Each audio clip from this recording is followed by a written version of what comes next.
పరాయి పెత్తనం వద్దని మనం పోరాడి తెలంగాణను సాధించుకున్నామో. ఎందుకంటే స్వాతంత్ర్యం అంటే కేవలం ఒక స్వతంత్రంగా అడ్మినిస్టర్ చేసుకునే అధికారమే కాదు, ఆత్మగౌరవంతో బతికే ఒక పరిస్థితి, ఆర్థిక స్వావలంబనతో బతికే ఒక పరిస్థితి.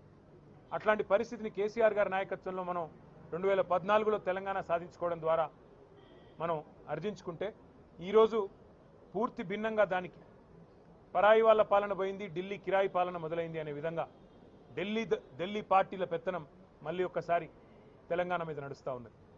ముఖ్యమంత్రి 51 సార్లు ఇప్పటికి ఢిల్లీ పోయి వచ్చారు కేవలం 20 నెలల్లో. అట్లాగే ప్రతి చిన్న పనికి కూడా ఢిల్లీ వైపే చూడాల్సిన పరిస్థితి. మళ్ళొక్కసారి ఢిల్లీ చేతుల్లో జుట్టు చిక్కిన తర్వాత తెలంగాణ తిరిగి ఒక్కసారి పరాయి వారి బానిసత్వంలోకి పోయి మళ్ళీ తిరిగి తన స్వాతంత్రాన్ని తన స్వేచ్ఛను కోల్పోతున్న పరిస్థితి ఇవాళ కనబడతా ఉంది. సంక్షేమంలో వెనుకబడ్డది, వ్యవసాయంలో వెనుకబడ్డది, ఐటీ పరిశ్రమలు తరలిపోతున్నాయి వేరే రాష్ట్రాలకి. దానికి 2 ఢిల్లీ పార్టీలు కూడా కారణం. ఒక కాంగ్రెసే కాదు, ఖచ్చితంగా బీజేపీ కూడా దానికి కారణం అని చెప్పక తప్పదు. అందుకే నేను తెలంగాణ ప్రజలకు చేసే విజ్ఞప్తి ఒకటే. పెద్దలు జయశంకర్ గారు ఒకసారి కాదు కొన్ని వేల సార్లు చెప్పారు, స్వీయ రాజకీయ అస్తిత్వమే తెలంగాణకు ఏనాటికైనా శ్రీరామ రక్ష. సాధించుకున్న స్వాతంత్రాన్ని కాపాడుకోవాలి, ఆ స్వతంత్రంగా బతికే తెలంగాణలో ఆత్మగౌరవంతో బతకాలి.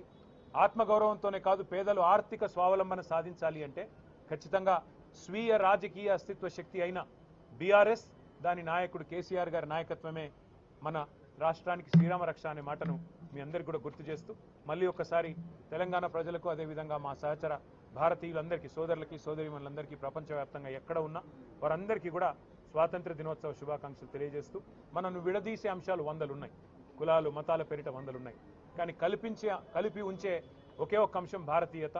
అది కోల్పోకుండా అందరం కూడా సహచరులుగా సోదరులుగా సోదరభావంతో ముందుకు పోదామని చెప్పి విజ్ఞప్తి చేస్తూ